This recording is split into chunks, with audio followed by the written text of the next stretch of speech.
Good morning, children. Today I'd like to tell you the story of King Rehoboam. This story is found in the Bible in 2 Chronicles chapter 10. King Rehoboam was King Solomon's son. He took over as king when King Solomon died. Now, we've been learning about King Solomon and have learned that he was a great king. The Lord blessed him with riches and wealth, but most importantly, the Lord blessed him with wisdom. And so he ruled over Israel as a kingdom, and things went very, very well. Now, when King Solomon died, King Rehoboam, his son, took over. And there's a very interesting story that happens here. People come to Rehoboam, the people of Israel, and they come to him and they say, "Look, please be kind to us. Please be kind, because your father, King Solomon, although he was a great king and things went well for the kingdom, we had to work really, really hard under him. In fact, he put like a heavy burden on us. We had to do heavy labor to make sure that everything was working properly. And so we want to ask you to be a bit kinder, to take that heavy burden away, so we won't have to work so hard, so we can look after our own farms and our own fields and our own homes." And King Rehoboam said, "Look, come back to me in 3 days' time and I'll give you an answer." All right?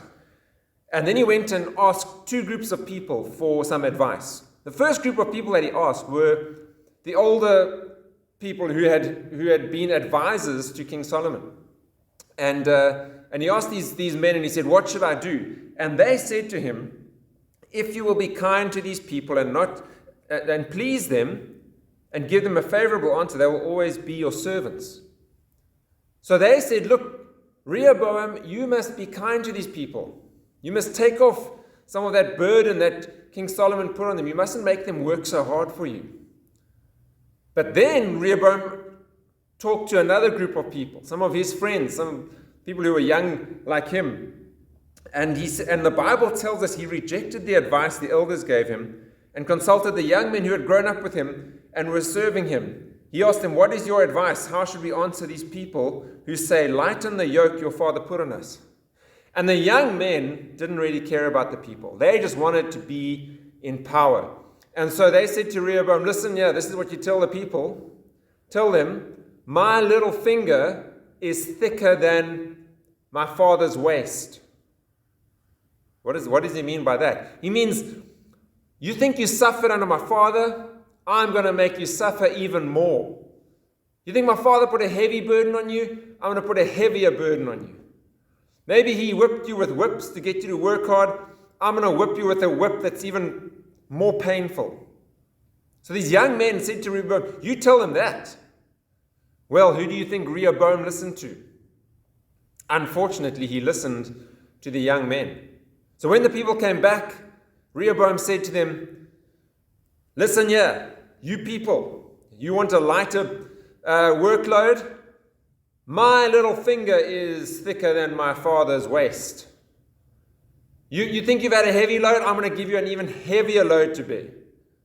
I'm going to whip you with whips that are even more painful."